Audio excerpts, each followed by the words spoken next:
Sudah 100.000 kali aku melakukan pemanggilan, namun hanya monster kerangka lemah yang muncul. Akibatnya, direktur yang dulu sangat mempercayaiku kini menatapku dengan sorot mata penuh kekecewaan. Si gadis populer itu membangkitkan kelas elit penyihir jiwa naga, sementara aku hanya necromancer biasa. Para penjilatnya terus menghinaku tanpa henti. Tapi aku benar-benar tidak peduli pada ocehan mereka. Aku justru santai di rumah karena diam-diam telah mendapatkan bakat rahasia tingkat tinggi. Dengan bakat tangan dewa, aku meraih 1 poin evolusi tiap detik tanpa perlu bersusah payah. Orang lain butuh 1 dungeon demi poin evolusi, sedangkan aku mendapatkannya otomatis setiap waktu. Hanya dengan berbaring malas di tempat tidur seharian, aku bisa mengumpulkan total poin yang melimpah. Berbekal 86.400 poin, panggilan sampah sekalipun bisa menjadi monster dewa. Aku akan mengubah mereka menjadi makhluk mitologi penghancur dunia setelah 4 hari masa inkubasi. Poin evolusiku telah menyentuh angka 340.000, saatnya melepaskan kekuatan yang sebenarnya. Aku melangkah ke arena latihan untuk memanggil monster. Seketika cahaya misterius muncul menerangi ruangan. Di depanku berdirilah sesosok monster kerangka yang hanya berupa tumpukan tulang belulang tanpa nyawa. Statusnya sangat menyedihkan, hanya kerangka biasa level 1 yang tidak memiliki emosi maupun kekuatan. Saatnya berinvestasi besar-besaran, dengan 300.000 poin lebih, seekor babi pun bisa menjadi legendaris. Aku membuka panel sistem dan mulai memasukkan poin evolusi secara gila-gilaan ke monster tersebut. Panel atribut kerangka itu terus berkedip dan berubah secara drastis dalam hitungan detik saja.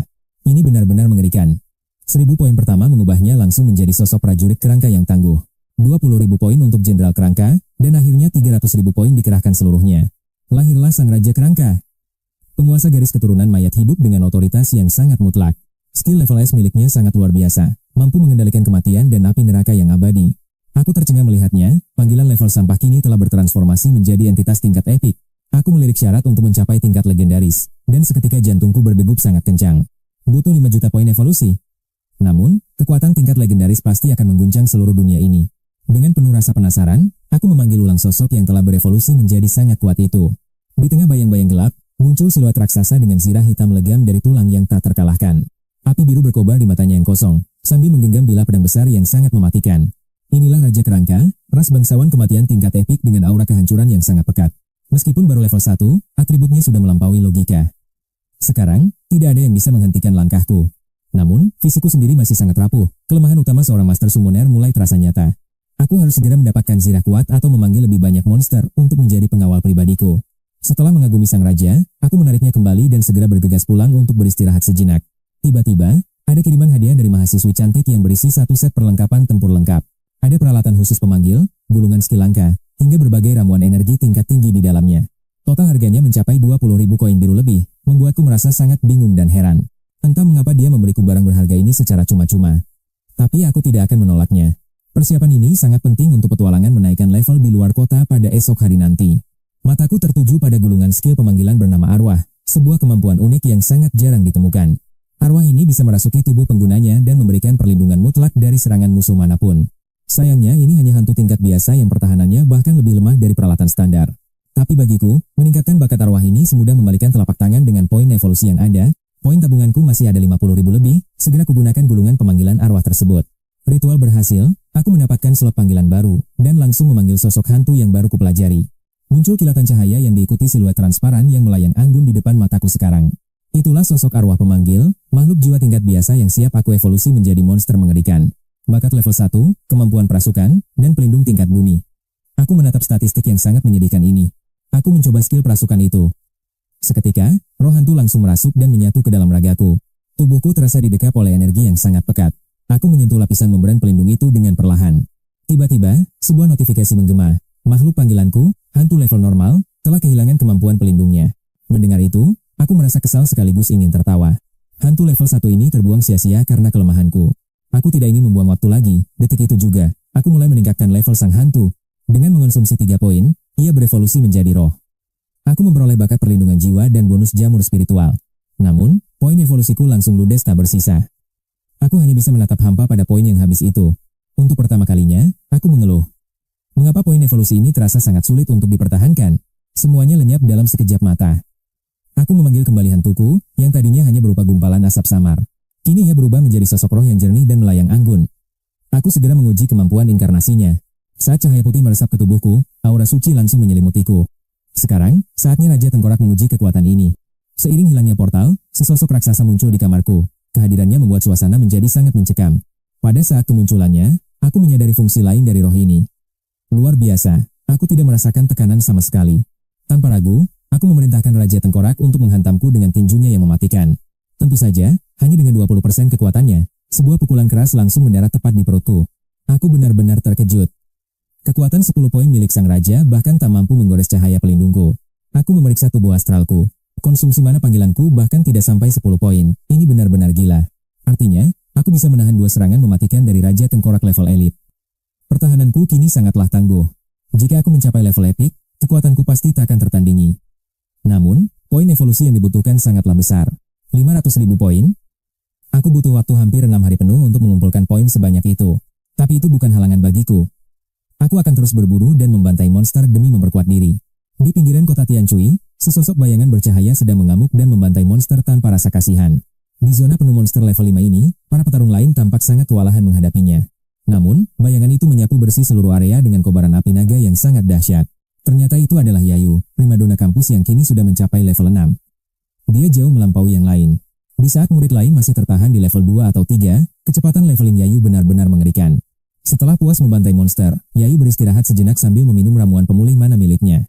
Entah mengapa, tiba-tiba dia teringat padaku. Sebenarnya, sejak awal dia ingin mengajakku untuk berburu bersama. Dia berniat membantuku menaikkan level. Dia ingin menjadi pelindung bagiku dalam pertarungan yang berbahaya ini. Baginya, seorang pemanggil roh biasanya sangat lemah. Namun, Yayu takut jika niat baiknya itu terlihat mencurigakan. Karena tidak punya pilihan lain, dia akhirnya mengirimkan set perlengkapan tempur untukku secara diam-diam. Keesokan paginya, aku memasukkan semua perlengkapan itu ke dalam tas. Persiapanku untuk bertarung sudah sangat matang. Aku bersiap menuju zona latihan di luar tembok kota. Tujuan utamaku adalah area perburuan di pinggiran. Area awal ini hanya berisi monster lemah seperti kelinci kecil dan slime berlevel 1,5. Banyak orang yang berburu di sini, tapi tempat ini bukan tujuanku. Jika aku memanggil raksasaku, kota akan gempar. Monster di sini terlalu payah. Poin pengalaman yang mereka berikan tidak akan cukup untuk menaikkan levelku dengan cepat. Aku memutuskan untuk melewati area membosankan ini dan menuju ke wilayah yang jauh lebih berbahaya di pedalaman. Tindakanku mengundang perhatian pemburu lain. Mereka mengejekku karena menganggap perlengkapanku tidak layak untuk masuk ke sana. Di depan sana adalah hutan binatang buas berlevel 10 ke atas. Masuk ke sana sendirian sama saja dengan bunuh diri. Tiba-tiba, seekor serigala raksasa dengan wajah mengerikan muncul. Ia menatapku seolah-olah aku adalah santapan lezatnya. Berani sekali makhluk ini menjadikanku target. Sepertinya, monster ini benar-benar tidak tahu siapa yang sedang ia hadapi. Kecepatan serigala itu meningkat drastis. Tanpa peringatan, ia langsung melompat untuk menerkam tenggorokanku dengan taring tajamnya. Namun, sebelum ia menyentuhku, sebuah pedang kuno raksasa menebas dan membelah tubuh serigala itu menjadi 2 bagian. Suara notifikasi sistem kembali terngiang di telingaku. Makhluk panggilanku telah menunjukkan taringnya yang sesungguhnya. Raja Tengkorak membantai serigala level 10. Level naik. Kekuatan entitas Rom Rocket. Kepalaku pening melihat banjir notifikasi ini. Menjadi summoner butuh sumber daya raksasa. Mengembangkan kelas ini memakan waktu lama. Summoner harus memperkuat dirinya dan panggilannya. Raja Tengkorak, bantai semua monster di sini. Dia mengangguk pelan lalu menghunus pedangnya. Aku tenang melihatnya mulai berburu liar. Atribut dasarnya jauh melampaui monster normal. Dia adalah penguasa mutlak hutan belantara. Sambil bersantai, aku terus memantau sistem. Notifikasi pembantaian terus berdenging di telinga. Beruang raksasa tewas, bonus pengalaman masuk. Naga iblis level 11 pun berhasil ditumbangkan. 188 poin EXP didapat.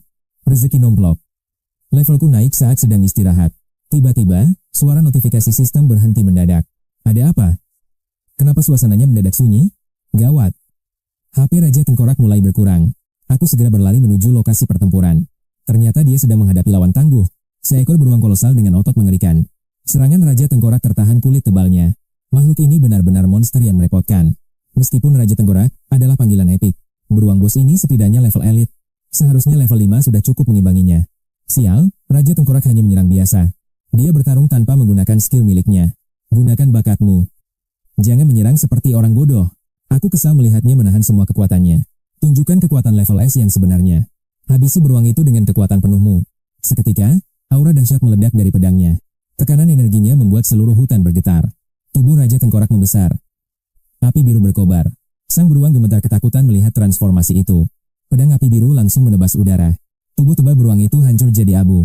Sistem berbunyi. Bos elit berhasil dikalahkan. 250.000 EXP masuk. Hadiah spesial peti elit level 2 didapat. Item langka berhasil dikumpulkan secara otomatis. Gila. Sekali tebas langsung rata. Luar biasa. Rasanya skeleton kingku dulu sangat bodoh, hanya tahu cara menggunakan botol. Tepat saat ingin membuka peti, terdengar suara aneh dari kejauhan. Dengan cepat aku menyuruhnya ikut, lalu kami bersembunyi. Aku tak ingin dia terekspos, jadi kusimpan dia kembali setelah bersembunyi. Sekelompok tim muncul di depanku, tepat di lokasi beruang hutan tadi. Apa yang harus dilakukan? Tanya seorang pemuda penyihir cemas. Dia memegang gulungan sihir, yakin targetnya masih ada di sekitar sini. Cepat cari, beruang elit itu pasti punya peti berisi skill langka. Jika dapat gulungan itu, kita akan kaya raya. Serunya penuh ambisi. Sambil menguping, aku membatin, apa peti elit itu memang semahal itu? Jual atau buka? Tim itu akhirnya menyerah karena tak menemukan petunjuk apapun. Saat mereka pergi, aku keluar semak-semak, tapi aku merasa ada yang mengintai. Sial, sepertinya aku sedang diikuti. Tak mungkin mereka membiarkanku lolos. Jika terus begini, bagaimana aku bisa farming monster dan naik level? Tiba-tiba aku teringat, Skeleton Kingku bukankah monster elit juga? Mereka ingin jarahan, kan? Biarkan mereka melawan monster epic sesungguhnya. Aku tertawa licik, takkan ada yang tahu dia adalah panggilanku. Portal aktif, Skeleton King muncul di kejauhan. Bantai saja monster seperti biasa. Bunuh semua monster yang muncul. Tapi jangan memprovokasi manusia dulu. Jika bertemu manusia, permainkan mereka saja. Jangan pakai sihir, seriuslah. Setelah memberi perintah, aku pergi. Mari lihat bagaimana tim itu melawannya. Raja Tengkorak itu mulai berburu. Mengayunkan pedang kunonya di tengah hutan. Setengah hari saja, aku sudah meraup 100.000 Blue Heart Coins. Ini mustahil bagi awak ener biasa. Aku sedang asyik menghitung keuntungan. Peringatan, summon Anda, Skeleton King, sedang diserang. Notifikasi sistem muncul tiba-tiba. Sepertinya tim itu sudah menemukannya, karena tak ada monster lain yang kuat. Aku sangat penasaran, bagaimana cara mereka menyerang summon terkuatku itu? Jangan-jangan mereka malah dibantai habis? Aku langsung berlari ke arahnya. Aku harus bergegas. Jangan sampai tontonan serunya berakhir terlalu cepat. Sosok agung Skeleton King berdiri kokoh, memegang pedang tulang dengan aura mencekam. Aura itu membuat pelacak tim gemetar. Ia sadar targetnya bukanlah monster biasa. Kekuatannya sungguh di luar nalar. Ia membantai monster dengan sangat mudah. Cepat ke sini. Aku menemukan monster yang sangat mengerikan. Serunya panik. Seluruh tim tiba dan terkesiap, melihat sosok raksasa tengkorak yang megah. Tubuh raksasa dan pedang tulang besarnya benar-benar mendominasi seluruh area hutan. Sekali tebas, monster mati. Pedang itu. Aku takkan kuat menahannya. Wang Kunesau, sekali tebas monster mati. Sang warrior gemetar di balik perisai. Apa kau yakin dia target kita? Sang mage menatap ngeri. Lihat caranya mengincar mangsa di sana. Sekali serang, monster hancur. Kita takkan punya peluang untuk menang.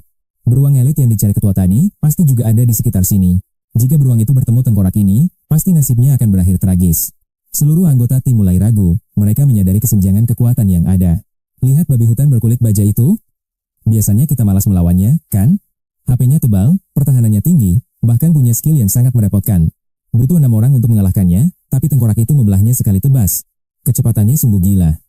Tanpa ragu sedikit pun, kita mustahil bisa menang. Jangan bodoh, kita tidak akan bertarung. Melawan monster seperti itu hanyalah bunuh diri. Kita butuh level lebih tinggi. Sekarang, mari jual informasi berharga ini ke guild. Informasi monster seunik ini pasti dihargai sangat mahal. Ini adalah tambang emas. Ayo mundur. Namun tepat saat mereka berbalik, sebuah bayangan muncul dalam keheningan. Tiba-tiba dia ada di belakang. Pedang tulang raksasa menebas lurus ke arah sang warrior. Sang warrior berhasil menghindar lewat sihir teleportasi. Tapi tubuhnya gemetar karena teror. Gawat, kita telah memancing murka sang raja. Tatapan Skeleton King kini mengunci mereka. Matanya menyisir grup, lalu secepat kilat menetapkan target. Si penyihir muda di depannya. Dia menerjang. Si mage merapalkan bola api kecil untuk menahan gempuran maut itu. Bola api itu meledak, tapi sang raja terus maju seolah tak merasakan apa-apa. Serangan itu sia-sia. Mantra pembeku segera diluncurkan untuk menghentikan langkah sang monster. Kaki sang raja terbelenggu es seketika. Jangan diam saja. Cepat selamatkan aku. Teriak si mage. Kesadaran mereka kembali. Seluruh tim segera bersiap menghadapi ancaman kelas elit ini. Formasi tempur disusun. Mereka tahu, satu kesalahan kecil berarti kematian di tangan monster ini. Tanker maju di depan, sementara sang assassin mengincar kelemahan dari balik bayangan. Inilah saatnya serangan fatal. Sementara itu, bantuan sihir mulai mengalir dari lini belakang. Sang healer merapalkan mantra buff. Peningkatan stamina dan perlindungan suci menyelimuti sang tanker. 3 mantra selesai. Dia segera meneguk potion mana untuk memulihkan kekuatannya yang terkuras. Si mage yang menjadi target utama pun melakukan hal yang sama di tengah kekacauan. Sang archer terus menghujani musuh dengan panah. Sementara Yuni memperhatikan dengan seksama. Yuni melihat kegigihan mereka. Dia hanya bisa geleng-geleng kepala melihat usaha keras itu.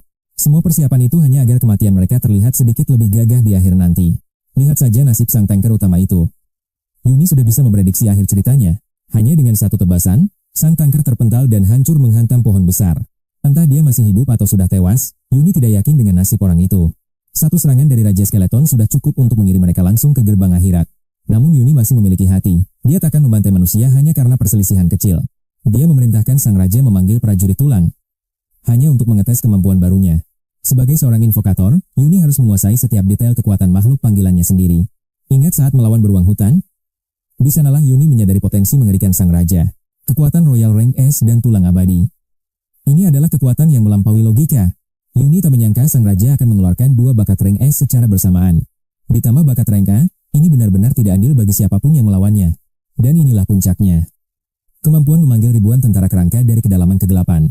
Skeleton King menyapu pedang raksasanya, dan seketika itu juga bumi berguncang hebat.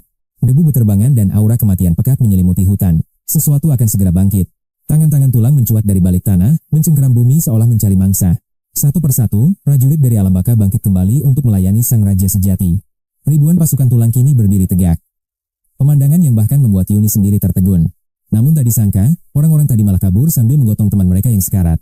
Mereka lari begitu saja. Yuni merasa sedikit konyol karena sudah bersiap sedemikian rupa. Dia menggaruk kepalanya yang tidak gatal. Sudahlah, biarkan saja mereka pergi menjauh. Lagi pula dia tak berniat mengejar. Hanya saja, keberadaan Skeleton King kini mulai tercium. Tapi Yuni tidak cemas, selama identitasnya sebagai sang invokator tetap tersembunyi dalam bayangan. Saat kegelapan menyelimuti, Yuni menarik kembali sang raja tengkorak dan segera bergegas pulang ke kediamannya. Setibanya di rumah, kejutan menanti. Sang ibu langsung menghambur memeluknya dengan raut wajah penuh kekhawatiran. Yuni tertegun bingung. Bukankah dia sudah berpamitan untuk pergi mengasah kemampuannya di luar sana tadi? Ibunya memperingatkan tentang teror mengerikan yang sedang mengancam hutan di pinggiran kota mereka baru-baru ini. Kabar beredar bahwa sesosok makhluk mengerikan telah muncul dan mengincar para petualang yang sedang mencari pengalaman. Rumor menyebutnya sebagai roh kerangka. Seketika, insting Yuni menegang mendengar deskripsi yang sangat familiar tersebut. Takut rahasianya terbongkar, dia segera mendesak ibunya untuk memberitahu dari mana kabar mengerikan itu berasal. Ternyata berita itu telah meledak di televisi. Pemerintah bahkan mengeluarkan peringatan merah bagi seluruh profesional. Akses menuju hutan monster kini ditutup total. Ibu menarik Yuni untuk melihat layar kaca sekarang juga. Di layar televisi, muncul wajah yang tak asing bagi Yuni, itu adalah pemuda penyihir tadi siang. Dengan penuh drama, penyihir itu menceritakan kengerian sang monster mayat hidup yang mereka hadapi tadi. Meski terlihat ingin mencari sensasi, namun ketakutan murni di mata mereka mustahil untuk bisa dipalsukan. Mereka mendeskripsikan pertemuan dengan Raja Tengkorak sebagai mimpi buruk yang nyaris merenggut nyawa seluruh tim. Yuni akhirnya bisa bernapas lega. Sepertinya tidak ada bukti foto yang bisa mengaitkan monster itu dengannya. Seluruh kotak ini dalam status siaga, tapi identitas asli sang penguasa kegelapan masih menjadi misteri. Yuni sadar dia harus tetap sembunyi. Jika tertangkap, dia pasti akan dijadikan kelinci percobaan laboratorium. Dunianya takkan percaya seorang invokator kelas bawah mampu mengendalikan entitas sekuat sang Raja Tengkorak itu. Kekuatan sebesar itu biasanya hanya dimiliki mereka yang membangkitkan profesi tingkat dewa sejak awal mula. Seperti legenda penyihir jiwa naga, Yuni tahu bahwa menonjol saat ini hanya akan mengundang petaka besar. Dia tidak ingin menjadi pusat perhatian yang bisa membongkar rahasia besar di balik sistem evolusinya. Melihat saldo 80.000 poin evolusi, senyum kepuasan terpancar jelas di wajah pemuda misterius ini. Strategi berikutnya adalah berpura-pura lemah. Dia butuh monster rendahan untuk menyamarkan jati diri yang sebenarnya. Pagi buta, Yuni melangkah menuju bursa pertukaran, pusat perdagangan bagi para petarung terkuat di kota. Tempat ini adalah surga bagi para profesional untuk mencari senjata legendaris maupun gulungan sihir kuno. Riuh rendah para petualang memenuhi atmosfer, menandakan betapa pentingnya roda ekonomi di dunia baru ini. Di sudut gedung, terdapat area khusus untuk menukarkan hasil perburuan dari medan perang yang mematikan. Dengan tatapan penuh ambisi, Yuni melewati jajaran perlengkapan tingkat tinggi menuju konter penukaran barang buruan. Seorang petugas berseragam formal menyambutnya. Senyum ramahnya menyimpan penilaian tajam terhadap setiap pelanggan yang datang. Selamat pagi, Tuan. Apakah Anda ingin mencari material langka atau menjual hasil jarahan dari dungeon? Sang petugas menjelaskan bahwa barang dalam jumlah besar akan mendapatkan apresiasi harga yang jauh lebih menguntungkan. Akumulasi transaksi tertentu bahkan bisa memberikan hak istimewa sebagai anggota khusus di pasar gelap resmi ini. Yuni mengangguk tenang, sementara sang petugas mulai memandangnya sebelah mata karena penampilannya yang sangat biasa. Di mata petugas itu, Yuni hanyalah pemuda baru yang paling hanya membawa sampah monster level rendah.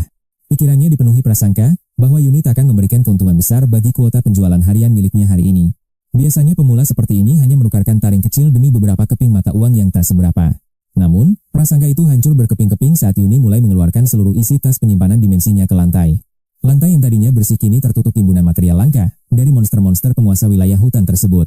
Petugas itu mematung, rasa remehnya berubah menjadi keterkejutan luar biasa saat melihat tumpukan harta karun itu. Barang-barang ini hanya bisa dijatuhkan monster level 10 ke atas. Pemuda ini bukanlah petarung sembarangan. Aura kewibawaan Yuni tiba-tiba terasa begitu menekan, membuat sang petugas menyadari kesalahannya dalam menilai orang. Jelas sekali bahwa di balik wajah tenangnya, Yuni menyembunyikan kekuatan dahsyat yang melampaui logika orang awam. Bagaimana mungkin seorang pemula bisa membantai begitu banyak monster level tinggi dalam waktu singkat sendirian? Sosok jenius seperti ini setara dengan Suya sang penyihir jiwa naga yang menjadi incaran organisasi besar. Investasi besar pasti akan dikucurkan oleh berbagai faksi hanya untuk menarik perhatian pemuda misterius di depannya. Dunia profesional akan segera gempar melihat kemunculan sang monster baru yang sedang menyembunyikan taring tajamnya. Masa depannya tanpa batas. Begitu dia tumbuh kuat, keuntungannya akan sangat luar biasa. Tak ada yang menolak investasi ini. Melihat bakat Yang Yi, sikap pria itu berubah drastis. Tuan yang terhormat, mohon tunggu sebentar. Dia membungkuk lalu bergegas memanggil sang presiden. Tak lama kemudian, seorang pria parubaya gemuk muncul, dan langsung menggenggam tangan Yang Yi. Sambil tersenyum lebar, dia memperkenalkan diri sebagai wakil ketua kamar dagang Tianyan. Namanya Yunan Tian. Meski sedikit bingung, Yang Yi tetap membalas apaannya dengan sopan. Sang wakil ketua menatap tumpukan trofi itu dengan binar kepuasan yang sangat jelas. Ji kecil, berapa total harga tebusan untuk semua trofi berharga milik adik ini? 985.600 koin Blue Star, Tuan. Mendengarnya, sang wakil ketua mengangguk lalu mengeluarkan 2 kartu emas dari sakunya. Kartu ini berisi 2 juta koin. 1 juta adalah pembayaran untuk trofi-trofimu, dan 1 juta sisanya adalah investasi khusus dari kamar dagang kami. Bagaimana, adik kecil? Mendengar tawaran gila itu, Yang Yi tertegun dan tidak tahu harus berkata apa. Dia tak menyangka akan diinvestasikan. Bukankah dia hanya seorang summoner biasa yang sederhana? Melihat Yang Yi terdiam, sang wakil ketua menyodorkan 1 kartu emas supranatural lagi. Ini kartu anggota tertinggi kami. Harga tebusan trofimu akan naik 20%. Semua barang diskon 20%, plus dana 1 juta koin. Gunakanlah sesukamu, adik kecil. Yang Yi benar-benar masuk dalam kondisi linglung. Pikirannya menjadi semakin kacau sekarang. Saat Yang Yi ingin bicara, sang wakil ketua langsung menjejalkan kartu itu ke tangannya. Dia segera pergi begitu saja, tak memberikan celah sedikit pun bagi Yang Yi untuk menolak. Dipaksa menerima uang sebanyak itu, Yang Yi hanya berdiri mematung dengan kartu di tangannya. Ingin membuangnya tapi terasa sayang, akhirnya dia memasukkan kartu-kartu itu ke dalam tasnya. Karena ini investasi, akan kuterima. Yang Yi pun mulai memborong barang di pusat perbelanjaan. Target pertamanya adalah memperluas kapasitas ruang penyimpanan pada tas punggung miliknya. Rencana awal Yang Yi adalah menjual semua barangnya setelah seharian penuh berbelanja. Gara-gara keterbatasan ruang kubus dimensi, trofi-trofinya tak muat lagi, kalau tidak dia akan lanjut farming. Selanjutnya, dia harus membeli 1 set perlengkapan Master Summoner tingkat lanjut yang lebih kuat. Ramuan pemulih serta gulungan skill pemanggilan dibelinya hingga menghabiskan 500.000 koin. Yang Yi berhasil memperluas ruang tasnya hingga mencapai 50 meter kubik sekaligus. Menambah ruang dimensi ternyata sangat mahal. Dia sudah menghabiskan 1.400.000 koin. Itu sudah termasuk potongan diskon 20%. Walau perih, dia tetap harus membelinya. Dia mengeluarkan lagi 300.000 koin Blue Star untuk membeli 1 set zirah lengkap. Itu adalah perlengkapan Master Summoner level 2 dengan bonus atribut dan pertahanan yang tinggi. Kekuatannya jauh melampaui set pemberian Ciyu. Kini dia memiliki kombinasi perlengkapan yang sempurna. Ada juga skill pasif penyembuhan tingkat C. Saat nyawanya kritis, pemulihan instan akan aktif. 10 poin nyawa pulih seketika, lalu beregenerasi setiap detik selama 1 menit penuh. Set perlengkapan ini sangat mahal, terutama karena efek skill pasif penyembuhan yang langka itu. Namun bagi Yang Yi ini sepadan. Karena keselamatan adalah hal terpenting baginya saat ini. Jika summoner lain tahu dia memiliki skill tingkat elit, mereka pasti akan sangat iri. Potensi spirit tingkat tinggi miliknya memang tidak bisa dibandingkan dengan perlengkapan apapun. Selanjutnya, 200.000 koin lagi melayang untuk memborong berbagai ramuan mana dan kesehatan. Karena ramuan tingkat tinggi sangat mahal, dia hanya membeli masing-masing 2 botol sebagai cadangan. Dengan sisa 1 juta koin, Yang Yi menatap deretan gulungan skill pemanggilan yang luar biasa. Harga gulungan untuk spirit dengan bakat biasa ternyata dirasanya sangat murah dan terjangkau. Harganya tak sampai 20.000 koin, namun untuk bakat unggul harganya mulai meroket tinggi. Bahkan gulungan pemanggilan bakat elit tingkat tinggi pun mustahil untuk bisa ditemukan di sini. Konon hanya kota besar yang memilikinya. Tianqing terlalu kecil, dan Yuni akan segera pergi sebulan lagi. Rasa sedih tiba-tiba muncul. Kenangan 3 tahun terakhir telah terukir begitu dalam di hati Yuni. Tak peduli sesukses apapun nanti, aku harus sering kembali berkunjung ke sini, gumam Yuni. Dia membeli 2 panggilan biasa, seekor serigala dan elang. Namun, Yuni tak berniat meningkatkan potensi mereka. Keduanya hanya untuk penyamaran. Lagi pula, Yuni harus menghemat poin evolusinya demi tujuan utama miliknya. Apalagi evolusi jiwa sang raja, tengkorak akan menghabiskan banyak poin evolusi setiap harinya. Entah kapan raja tengkorak legendaris itu akan bangkit sepenuhnya. Beberapa hari kemudian di perbatasan kota. Di titik terjauh dari kota Tianqing, terdapat zona berbahaya tempat monster-monster ganas bermunculan. Inilah pegunungan Yuning, wilayah dengan level monster tertinggi di seluruh area sekitar kota tersebut. Monster di sini minimal berlevel 15, bahkan tim level 20 pun harus ekstra waspada. Sebab monster tingkat tinggi sering muncul tiba-tiba dan menyerang secara bergerombol dalam jumlah besar. Satu kesalahan kecil bisa memicu pembantaian seluruh tim. Namun, di tengah suasana yang mencekam itu, seorang pemuda justru asyik berjemur di kursi pantai. Di sampingnya tersedia sebuah meja kecil sederhana, berbagai camilan dan minuman tersedia. Sesekali dia menyesap minumannya sambil mengunyah makanan ringan dengan santai. Dia kembali berbaring malas, meski suara ledakan dan benturan hebat terus menggema di sekitarnya. Pemuda itu mengernyitkan dahi lalu berteriak kesal, permata tengkorak, "Apa yang sedang kau lakukan? Tidakkah kau lihat aku sedang asyik berjemur?" Ya, pemuda yang sangat santai itu adalah Yuni. Alasannya berburu di tempat ekstrim ini hanyalah karena wilayah hutan binatang aneh telah ditutup. Lokasi itu telah diblokade pihak berwenang. Yuni enggan ke tempat level rendah demi ambisi besarnya. Berbekal kekuatan Raja Tengkorak miliknya, dia memutuskan untuk melakukan grinding di puncak pegunungan Yuning. Monster di sini berlevel tinggi, memberikan banyak pengalaman serta rampasan perang yang sangat berharga. Sang Raja Tengkorak bisa melibas mereka sekali serang, meski Yuni perlu merapal sihir tambahan sedikit. Hanya butuh sedikit mana, bukan masalah besar. Padahal awalnya Yuni sempat merasa sangat khawatir. Namun saat melihat permata tengkorak membantai monster dengan satu tebasan, kekhawatirannya langsung sirna seketika. Terlebih lagi, selama beberapa hari grinding intensif, dia berhasil mencapai kemajuan yang sangat luar biasa. Level sang Raja Tengkorak ini mencapai 10, begitu pula dengan statistik jiwa milik Yuni sendiri. Namun di level 10 ini, levelnya terhenti meski Yuni terus mendapatkan tumpukan poin pengalaman baru. Setelah meneliti, Yuni sadar dia harus segera menjalani ujian transisi pertama demi melampaui batas kekuatannya. Tanpa ujian itu, levelnya terkunci. Tak hanya dirinya, para panggilannya pun mustahil untuk terus berkembang. Hal yang membuatnya kesal adalah ujian transisi pertama ini hanya dibuka pada jadwal yang ditentukan. Ujian itu biasanya diadakan bersamaan dengan seleksi masuk akademi elit bagi para awakener tingkat atas. Saat itulah para siswa tingkat 3 mencapai level 10, dan gerbang ujian baru akan terbuka. Yuni harus menunggu 20 hari lagi, sebelum itu, levelnya tidak akan beranjak sedikit pun. Untungnya poin pengalaman tetap menumpuk. Dia bisa langsung melompat ke level 30 setelah ujian. Alasan utama level ini dibatasi adalah karena setiap profesional akan membangkitkan bakat baru nantinya. Bakat tambahan akan diperoleh setelah transisi pertama, lalu bakat lainnya saat mencapai level 50. Itulah hukum sistem yang mengunci pertumbuhan para awakener. Namun, Yuni memiliki pandangan yang berbeda. Dia tidak peduli soal bakat baru. "Sial, kenapa levelku harus tertahan seperti ini?" gerutunya kesal. Sial, tak ada jalan lain. Meski membosankan, dia harus tetap melakukan grinding tanpa henti setiap harinya. Meski begitu, di level 10 ini, atribut sang Raja Tengkorak telah meningkat secara sangat drastis. Lini darah mayat hidup tingkat tinggi. 10.000 poin nyawa dan 10.000 poin kekuatan fisik. Semangat 100, kelincahan 60. Serta bakat tingkat S, kekuatan kerajaan sang Raja Tengkorak. Kontrol mayat hidup tingkat S, api kematian tingkat A, hingga dominasi mutlak di tingkat B. Tubuh kerangka tingkat B dan penguatan tulang tingkat C kini memperkokoh seluruh sistem pertahanannya. Evaluasi tingkat epik unik. Bagaimana perkembanganmu bulan ini? Sudahkah kau menembus level 10? Di dalam kelas, Yuni sedang duduk tenang hingga tiba-tiba sebuah lengan kekar merangkul pundaknya. Yuni menoleh dan mendapati si gendut, sahabatnya yang kini memiliki fisik jauh berbeda dari sebulan lalu. Transformasinya sungguh gila. Perut buncitnya telah sirna, bahkan tinggi badannya terlihat bertambah secara drastis. Dengan penuh keterkejutan, Yuni bertanya, "Apa yang terjadi? Bagaimana bisa kau berubah total hanya dalam sebulan?" "Jangan tanya. Setiap hari aku berkelana dengan pedang besar demi memburu monster dan melakukan farming. Hasilnya adalah otot-otot ini. Lihatlah lenganku sekarang," ucap si gendut sambil memamerkan fisiknya yang perkasa. Bisepsnya terlihat begitu kokoh. "Hebat juga kau," puji Yuni. "Lalu bagaimana denganmu?" tanya si gendut penasaran. Dia menatap Yuni yang seolah tak berubah, lalu dengan cepat mengubah topik pembicaraan mereka hari itu. "Kenapa kau tak menjawab ajakanku berburu monster waktu itu? Apa kau sudah tidak menganggapku saudara lagi? Kau melupakan saudaramu ini," candanya. Yuni membalas, "Bukan begitu, aku hanya tidak ingin merepotkanmu saja. Lagi pula kelas necromancerku ini tidak terlalu istimewa. Namun tenang saja, levelku sudah mencapai tingkat 10. Jadi sekarang kita berdua sudah level 10. Kita bisa mengikuti ujian perubahan profesi pertama bersama-sama. Lupakan soal itu." Yuni mengangguk, namun seketika sosok yang sangat tak terduga muncul di hadapannya. Rambut panjang yang halus dan berkilau tergerai indah, jatuh tepat di atas bahunya yang seputih salju. Pinggang ramping dengan lekuk tubuh sempurna, kakinya yang jenjang memancarkan aura Dewi Es yang sangat memikat. Saat menyadari siapa sosok itu, Yuni langsung terpaku. "Lihat, bukankah itu Ciu? Dia menjadi sangat cantik."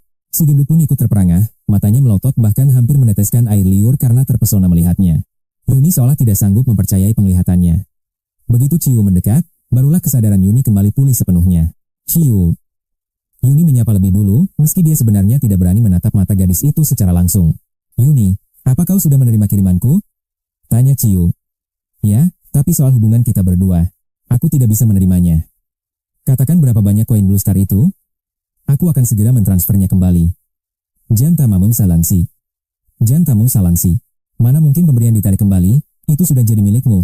Jika kau memang ingin berterima kasih padaku, bagaimana kalau kau mengajakku makan malam saat kau ada waktu luang? Yuni seolah tak percaya mendengarnya. Apakah ini benar-benar Ciu yang dulu? Kenapa segalanya terasa begitu aneh dan sangat tidak biasa? Akhirnya, Yuni memberanikan diri dan menjawab, baiklah Ciu, aku akan mengajakmu makan jika ada waktu. Kau sudah berjanji, jadi jangan sampai lupa. Ciu pun segera pergi meninggalkan mereka dengan langkah cepat. Si gendut yang menyaksikan pemandangan itu hanya bisa mematung. Sepertinya Yuni baru saja mendapatkan janji kencan. Kalian akan pergi makan bersama? Dasar kau ini. Padahal sebelumnya aku ingin memberitahumu sesuatu yang penting. Ciu adalah Dewi Es di sekolah kita. Biasanya, dia sangat cuek dan tidak peduli pada siapapun. Tapi dia malah mengajakmu bicara. Bahkan saat kau baru bangkit, dia menunjukkan perhatian yang sangat besar. Dia bahkan jarang menyahuti guru.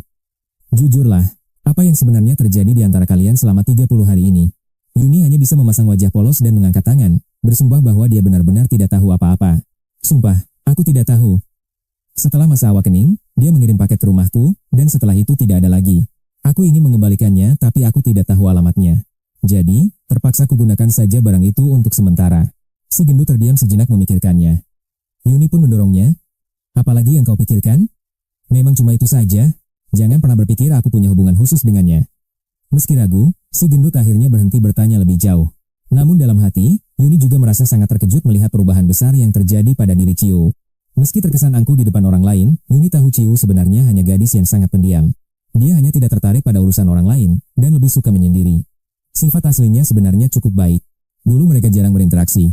Ciu bahkan tidak pernah bersolek dan selalu mengenakan seragam sekolah yang sama. Hampir tidak ada orang yang pernah melihatnya memakai pakaian lain, namun penampilan hari ini sungguh berbeda.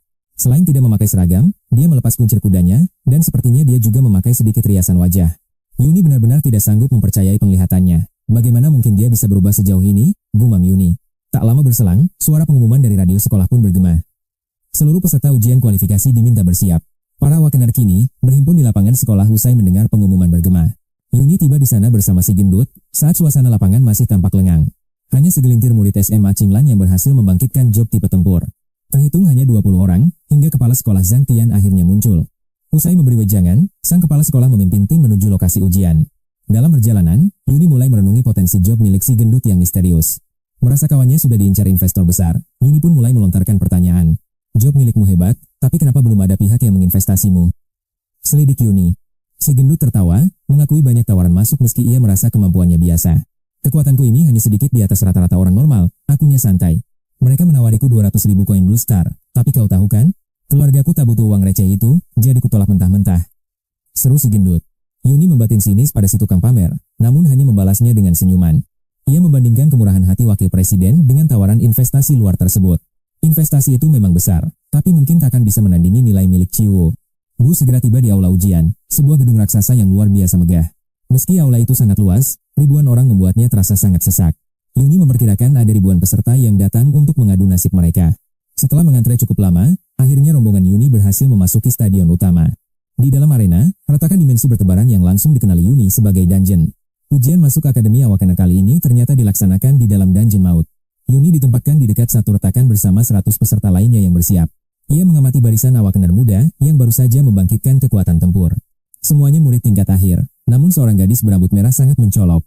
Penampilan gadis itu begitu menawan hingga menarik seluruh perhatian Yuni seketika. Saat terus memperhatikan, si gadis berambut merah tiba-tiba menyadari tatapan tajam Yuni. Apa yang kau lihat? Bentaknya kasar, membuat Yuni segera membuang muka. Dasar monster kecil yang galak, gumam Yuni, saat suara pengeras suara menggema. Ujian kali ini adalah tes perburuan di dalam dungeon bagi setiap peserta. Skor ditentukan dari item drop monster. Dengan 100 orang per satu dungeon.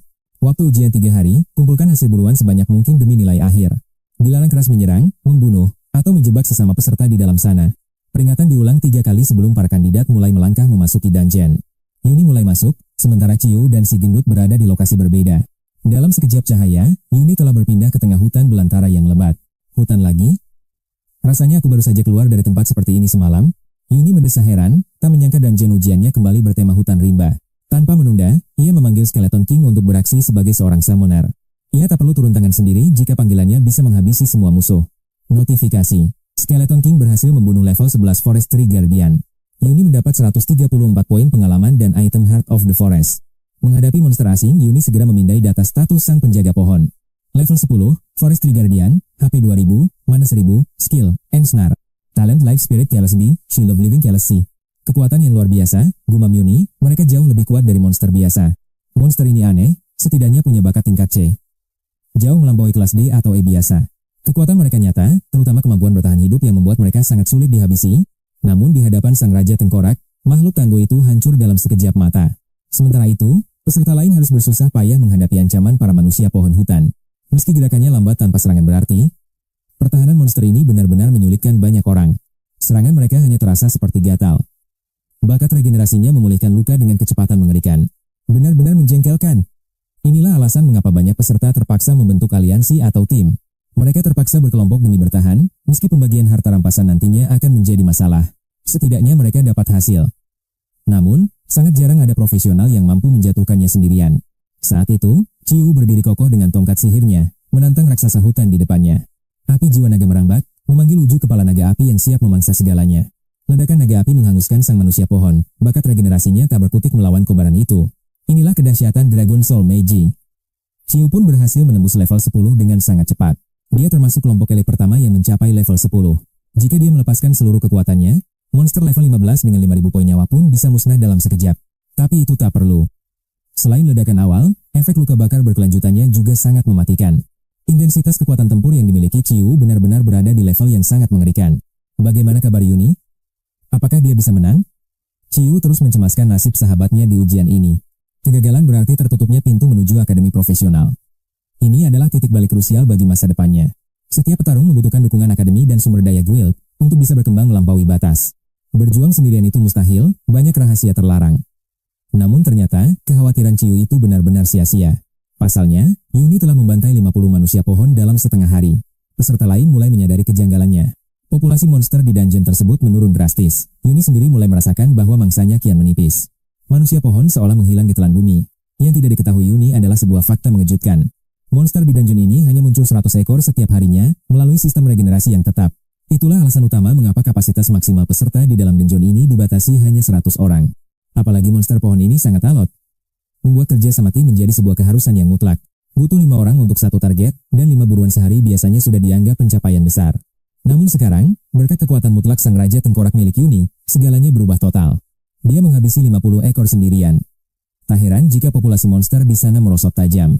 Jika dia lanjut membantai, mereka akan punah. Kenapa monster di sini sedikit sekali? Keluh Yuni. Tanpa monster, tak ada harta rampasan. Yuni merasa frustrasi di tengah hutan yang mulai sunyi itu. Meski Yuni penyebab utamanya, ternyata ada sosok lain, seorang gadis berambut merah semerah darah. Penampilannya mungil menyerupai boneka cantik, namun aura yang dipancarkannya sungguh tidak bisa dianggap remeh. Dia telah membantai belasan manusia pohon seorang diri dan masih terus berburu tanpa henti. Belati pemakan jiwa. Gadis itu menggenggam senjata tajam yang diselimuti oleh aura hitam pekat mengerikan.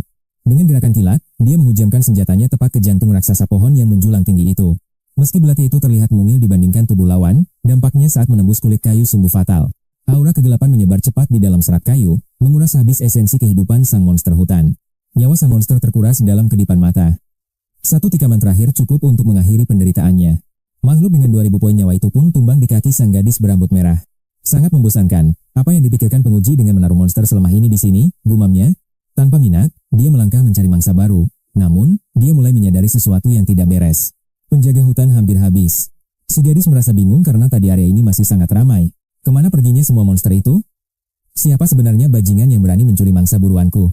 Karena tak menemukan penjaga hutan, Yuni terpaksa menarik kembali sang Raja Tengkorak yang mengerikan itu. Berkeliaran di dungeon bisa menakuti awakener lain. Saat itulah, Yuni menyadari keunggulan mutlak pasukannya. Sekali dipanggil, makhluk ini tak butuh lagi pengawasan terus-menerus darinya. Cukup berikan perintah, karena setiap panggilannya adalah entitas tempur yang mandiri. Tanpa menguras mana atau sumber daya Yuni, cukup biaya awal saat memanggil mereka ke dunia. Tapi, memanggil Raja Tengkorak, butuh mana besar. Jika kesehatannya turun, energinya akan terkuras habis. Tanpa bakat regenerasi mandiri, mana milik Yuni harus dikorbankan demi memulihkan mereka kembali. Singkatnya, Yuni sang Master Invokator kini berperan layaknya stasiun pengisian daya portabel. Jika mana menipis, summon harus ditarik. Inilah rahasia di balik profesi uniknya tersebut. Yuni membangkitkan profesi Master Invokator demi hidup santai. Dia hanya fokus memperkuat talenta dan levelnya. Cukup selesaikan beberapa quest untuk meningkatkan level serta potensi talentanya yang luar biasa. Hidup yang sangat praktis. Kini, Yuni kembali merebahkan diri dengan santai di kursi malasnya. Saat dia asyik berjemur, di ruang kendali megah, Sekelompok orang sedang menatap layar penuh kecemasan. Papan peringkat menunjukkan statistik dan nama-nama calon awakener terkuat yang muncul tahun ini. Barisan teratas diisi oleh para elit terbaik di ujian masuk perguruan tinggi khusus awakener. Seluruh nama di daftar itu adalah sosok yang sudah tersohor di seantero kota Tianqing. Qiu, sang mage Dragon Soul, bakat langka yang jadi rebutan seluruh kampus profesional bergengsi. Lalu ada Ling Tian, sang shadow collector jenius yang kekuatannya sangat diperhitungkan semua pihak. Meski sudah diincar guild assassin, para jenius kebanggaan Tianqing ini justru menghadapi kenyataan pahit. Mereka bahkan tak masuk 3 besar. Betapa mengerikannya monster yang berhasil menduduki posisi puncak itu. Selaku penanggung jawab, Shen Shi merasa puas melihat bakat-bakat pilar masa depan umat manusia. Menyaksikan pertumbuhan mereka adalah kehormatan terbesar bagi Shen Shi yang mendedikasikan hidupnya demi kemanusiaan. Namun, satu hal yang membuat Shen Shi sangat terpukul adalah data pada peringkat 2 dan 3. Peringkat 3 adalah tuan muda keluarga Shang, sang Titan Soldier dengan kekuatan tempur yang legendaris. Mewarisi kekuatan Titan Xingguang yang agung, bersanding dengan Cooper sang penguasa langit yang ternama. Saat Cooper melesat ke Universitas Jingwu, posisi pertama justru membuat Shen Shi terdiam 1000 bahasa. Nama yang benar-benar asing. Shen Shi segera menggeledah informasi rahasia mengenai pemuda misterius ini. Ternyata hanya pemuda bernama Yuni, seorang invokator biasa yang terlihat sangat remeh dan tak menonjol. Tanpa poin keunggulan, pemuda yang tampak biasa saja ini justru berhasil mendominasi seluruh peserta elit. Dia bertahta di posisi pertama. Shen Shi sangat penasaran, rahasia apa yang disembunyikan bocah ini? Sudahlah, aku akan menanyakannya langsung setelah evaluasi hari pertama ini berakhir secara resmi. Shen Shi menyerah berteka-teki. Tak peduli caranya, Yuni jelas memiliki makhluk panggilan tingkat epik. Sang waktu terus bergulir cepat, hingga akhirnya ujian hari pertama di dungeon dinyatakan selesai. Seluruh peserta diwajibkan menyerahkan hasil jarahan mereka kepada panitia untuk proses verifikasi nilai. Seluruh item dikumpulkan dan dicatat oleh staf ahli. Saat itulah, giliran Yuni tiba untuk melapor. Yuni menyerahkan 50 jantung hutan, lalu menukarnya langsung menjadi tumpukan uang tunai yang banyak. Tanpa memikirkan peringkatnya, dia bergegas pulang. Namun, rencana Yuni untuk bersantai mendadak terhalang. Belum sempat keluar gedung, seorang staf mencegatnya dan berkata, ada seseorang yang menunggunya sekarang. Niat Yuni untuk menolak kandas, saat diancam bahwa penolakan berarti dianggap gugur dari ujian. Tak punya pilihan lain, Yuni terpaksa mengalah dan mengikuti langkah kaki sang petugas tersebut. Setelah berjalan cukup jauh, Yuni akhirnya tiba di depan sebuah ruangan dengan dekorasi minimalis. Di dalam sana hanya ada meja dan 2 kursi, di mana sosok misterius telah menantinya. Yuni menatap pria parubaya itu. Wajahnya biasa, namun auranya memancarkan tekanan yang luar biasa. Bekas luka dalam di wajahnya menambah kesan intimidasi yang kuat. Duduklah, rekan Yuni, titahnya. Mendengar perintah itu, Yuni langsung duduk dengan tenang tanpa menunjukkan rasa takut sedikit pun. Kenapa mencariku? Yuni sudah menduga identitas tamunya. Aksinya membantai monster hutan, jelas memicu kecurigaan besar. Koleksi 50 trofinya membuat peserta lain terlihat payah. Rekor gila ini langsung memicu peringatan bagi pengawas. Pria misterius itu ternyata otoritas tertinggi ujian elit. Yuni, pemuda 18 tahun dari SMA Qinglan. Sang juara kelas yang baru saja membangkitkan profesi konjuror. Tepat, kan? Pria itu tersenyum penuh rahasia gelap. Sang pengawas memperkenalkan diri sebagai Shen Shi yang berkuasa. Misinya adalah menyelidiki adanya kecurangan atau kekuatan terlarang. Yuni sadar, rahasianya akan terbongkar jika salah melangkah. Namun dia tenang, karena jebakan tipuan sudah disiapkan. Bangkitlah, Jenderal. Seketika aura kegelapan menyelimuti seluruh ruangan. Boleh aku pergi? Tanya Yuni sambil memamerkan bidaknya. Shen Shi terperangah melihat jenderal tingkat elit muncul. Pantas saja dia mendominasi dengan summon sekuat itu. Gelar juara pertama kini terasa masuk akal baginya. Kekuatan ini jauh melampaui kemampuan para awakener pemula. Bocah ini sungguh diberkati keberuntungan dewa, gumam sang pengawas. Memanggil makhluk elit di awal memang keajaiban langka. Semua reaksi ini telah masuk dalam perhitungan matang Yuni. Dia sengaja menggunakan gulungan summon untuk menyamar. Raja tengkorak miliknya terlalu berbahaya untuk ditunjukkan sekarang. Yuni menganggap sang jenderal hanyalah pion sementara saja. Tak disangka, penyamaran ini harus digunakan secepat ini. Jalur evolusi baru terbuka, sang raja kematian yang agung. Namun, biaya 10.000 poin tambahan sangatlah mahal. Bakat tangan ilahi miliknya telah membuka gerbang terlarang. Ambisinya membara, namun strategi jangka panjang lebih utama. Hasrat melihat kekuatan sejati sang raja sulit dibendung. Menguras poin sekarang hanya akan menghambat pertumbuhannya nanti. Sial, poin evolusi miliknya masih jauh dari kata cukup. Yuni juga berambisi mencapai tubuh rohani tingkat epik. Namun kenyataan pahit menyerang poin saja tidak akan cukup. Rencana itu tertunda, kini dia butuh material misterius. Informasi material itu terkunci di balik akses tingkat tinggi. Evolusi tubuh rohani terpaksa harus menunggu waktu tepat. Setelah melihat sang jenderal, tekanan Shen Shi pun mereda. Dia meremehkan Yuni dan menganggap potensinya punya batas. Sang pengawas tak tahu bahwa dia sedang salah menilai. Biarlah dia berpikir begitu, ucap Yuni dalam hati. Kesalahpahaman ini justru menjadi keuntungan bagi rencana rahasianya. Nama Yuni kini bertengger kokoh di puncak klasemen sementara. Fenomena ini mengguncang seluruh peserta ujian hari pertama. Di papan peringkat tertinggi, nama Yuni bersinar paling terang. Seluruh dunia terguncang. Siapa sebenarnya Yuni yang berhasil memuncaki peringkat 10 besar ujian awakening ini? Di posisi 3 besar, ada sang prajurit Titan yang memiliki kekuatan penghancur setara dewa perang. Ada pula pendekar 5 besar, dan si penebas langit yang konon sanggup membelah dunia. Tapi siapa pemuda ini? Beraninya dia bersanding dengan dua monster itu? Benar-benar, jenius yang mengerikan. Bahkan, sang Dewi Hujan musim panas hanya mampu tertahan di peringkat 7, yang sangat kompetitif. Pengumuman hari pertama ujian ini memicu kegilaan di internet demi mencari identitas asli sang misterius, Yuni, nama yang belum pernah terdengar. Saat Ciu melihat nama Yuni melampauinya, matanya terbelalak karena syok berat. Jantungnya berdegup kencang, seolah menemukan sesuatu yang hilang. Dia. Yuni kembali melampauiku lagi. Ciu tak menyangka, Yuni yang hanya memiliki kelas invokator biasa, bisa mendominasi ujian maut ini. Ini bukan sekadar nama yang mirip. Dia tahu, Yuni bukan lagi pemuda lemah yang dulu ia kenal. Akan kupaksa kau bicara saat kita bertemu nanti. Di tempat lain, si gendut nyaris terkena serangan jantung. Dengan tangan gemetar, dia langsung menghubungi Yuni. Demi Tuhan. Apa yang sebenarnya terjadi padamu? Hah? Kau pura-pura bodoh demi memangsa harimau, ya? Aktingmu benar-benar hebat selama ini. Tega sekali kau membohongi saudaramu sendiri. Yuni yang menjawab telepon hanya bisa terdiam dengan bingung. Apa maksudmu, bajingan? Jangan berlagak polos. Cepat lihat daftar 10 besar hari pertama itu. Namamu terpampang nyata di posisi puncak klasemen statistik ujian masuk Universitas Awakening. Kau nomor 1, bodoh. Sadarlah, kau sekarang sudah menjadi orang paling terkenal di dunia. Kau melampaui dua monster itu. Sekarang semua orang di internet gila mencari tahu siapa penguasa peringkat 1. Yuni terperangah. Meski yakin hasilnya akan bagus, dia tak menyangka ledakannya akan sedahsyat ini. Peringkat 1 dan namanya ditampilkan secara publik. Ini benar-benar di luar kendalinya sekarang. Yuni segera memeriksa situs resmi. Benar saja, daftar 10 besar hari pertama itu sudah dirilis. Di baris paling atas, nama Yuni bersinar terang sebagai sang juara pertama yang tak terbantahkan. 55 bintang hutan. Sementara peringkat 2 dan 3 bahkan tak mampu menyentuh angka 50. Niat hati ingin tetap rendah hati, namun takdir justru menyeretnya ke tengah panggung sandiwara dunia. Tiba-tiba, orang tuanya masuk ke kamar sambil menggenggam ponsel dengan wajah yang sangat pucat. Nak, lihat nama peringkat 1 ini. Sangat mirip denganmu. Apa ini hanya sebuah kekeliruan? Yuni menarik napas dalam. Ayah, ibu. Itu memang aku. Tidak ada kesalahan, itu murni hasil ujianku. Mereka terpaku sejenak, tak percaya. Hingga akhirnya, sorak-sorai kemenangan pecah di dalam kamar itu. Keluarga kita akan bangkit. Kau adalah kebanggaan kami. Ayah, cepat kabari semua kerabat kita. Berita besar ini harus segera tersebar. Dalam beberapa hari, kita akan pulang dengan kepala tegak. Leluhur pasti bangga, keluarga kita melahirkan jenius sejati.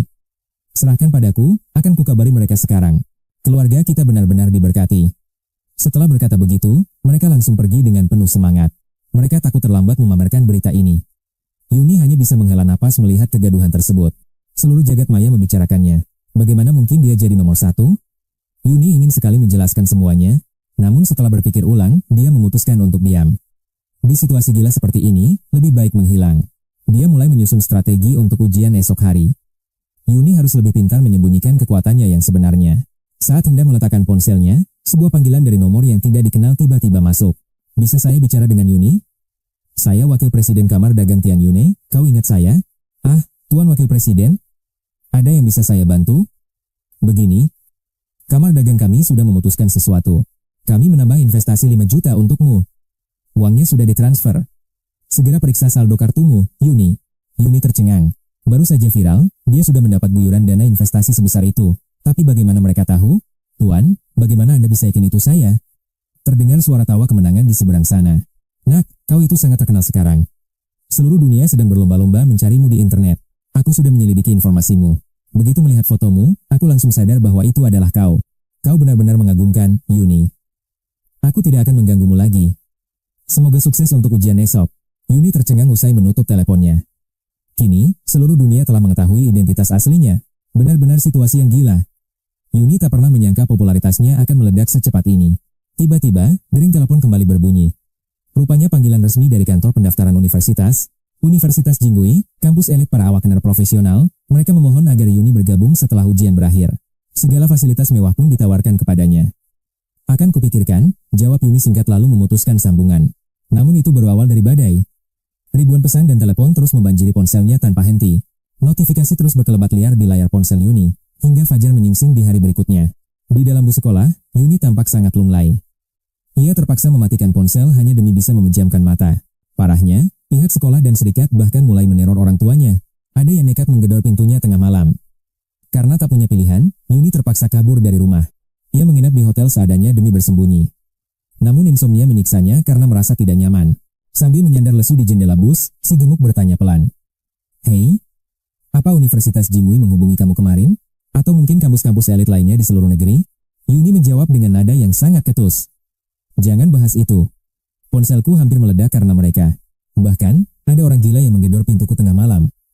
Aku muak, jangan ganggu aku mau tidur. Temannya pun hanya bisa terdiam melihat kemarahannya. Si gemuk kemudian beralih mendekati Ciu. Halo, rekan Ciu. Yuni begadang semalaman. Jangan diganggu dulu. Mendengar itu, Ciu tampak sedikit kecewa. Padahal ia ingin memberi selamat atas prestasi luar biasa Yuni, yang berhasil meraih peringkat pertama dalam ujian masuk. Ia juga penasaran dengan rahasia kekuatannya. Akhirnya Ciu kembali ke kursinya dengan lesu. Tiba-tiba, si gemuk dipanggil oleh kepala sekolah Zeng dari SMA Kinglan. Bagaimana keadaan Yuni? Tanya sang kepala sekolah. Dia baik-baik saja, cuma kurang tidur, Pak. Biarkan dia istirahat sebentar. Kepala sekolah Zeng menghela napas lega. Tak disangka, murid yang dikira invokator biasa ini, ternyata menyembunyikan kekuatan besar yang mengguncang dunia. SMA Kinglan kini menjadi pusat perhatian nasional. Mereka tak boleh tinggal diam menghadapi fenomena ini. Beasiswa sebesar 200.000 koin planet biru segera dikucurkan, demi menjamin masa depan studi sang jenius baru. Si gemuk terkejut bukan main dengan keputusan itu. Pasalnya, kepala sekolah Zeng dikenal sebagai pria yang sangat kikir. Ternyata ia rela berinvestasi besar demi masa depan Yuni. Padahal dulu Ciu pun hanya mendapat jumlah yang sama. Kini, segala informasi tentang Yuni telah viral di internet. Namun ada satu misteri yang belum terpecahkan. Sejauh mana level potensi sebenarnya dari summoner Yuni? Netizen mulai berdebat panas di berbagai forum tentang makhluk apa yang sebenarnya dipanggil olehnya. Saat bus tiba di lokasi ujian, Yuni akhirnya terbangun. Ia segera memakai topi dan masker sebagai penyamaran. Maklum, sekarang dia adalah selebriti yang paling dicari.